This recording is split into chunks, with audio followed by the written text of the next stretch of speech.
Hər vaxtınız xeyir olsun. Yeni toplu hər vaxtımızı soxmuş buzağın sırasını ölçüsü. Bir üç buzaq var əlimizdə. Olsun A, B, C üç buzağı. AB tərəfinin üzərində bir B nöqtəsi götürülüb. BD-nin A-ya nisbəti 2-nin 1-ədir. Yəni bura x-dirsə, burası 2x olacaq. Belə birləşdirək. Sonra deyək ki, bir də A-Y medianı var. Dediyimiz kimi median tərəfi yarıya bölürdü. CD ilə A-Y medianı o nöqtəsində kəsişir. Bura qədər kitabın verdikləridir. Bir də deyək SAOD 20 imiş sahəsi. SABC-nin yəni ümumi buzaq sahəsini tapaq.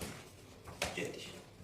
İndi buradan bir xət yenilirsəm, baxın, bura 20-dirsə, x-in 2x-ə oturacaqlar qaydasıyla gedirəm. 20-dirsə, bura 40 olacaq.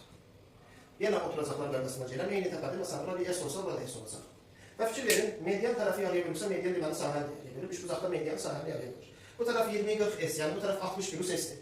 Məcbur bu tərəfdə 60 plus S olmalıdır. Bir S buradadırsa, deməli 60 buradadır. Bu isə 60-dır. Ondan sonra diğer tərəfə baxırıq. Bax, fikir versəniz, buradakı 60S, 60 plus S-dən bərabərdir. Burayla buranın nisbətinə baxın, 2-nin 1-ə.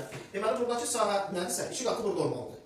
Buradakı sahə nədir? 80, 60-dan 20 sahə. Deməli, 2 qatı, yəni 80-in 2 qatı olan 160 burada olmalıdır. Yəni, 40 plus S 160 olmalıdır. Onda tənsi S 60-a bərabərdir. Yəni, 40-ın üstünə 120 cənə də 160 edir. S 60 imiş. S 60 ise burada 60, burada 60. 60, 60, 120, bir dənə də 60, 180, 20 burada, 240 burada.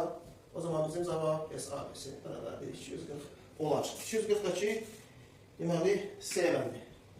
Bu qədər.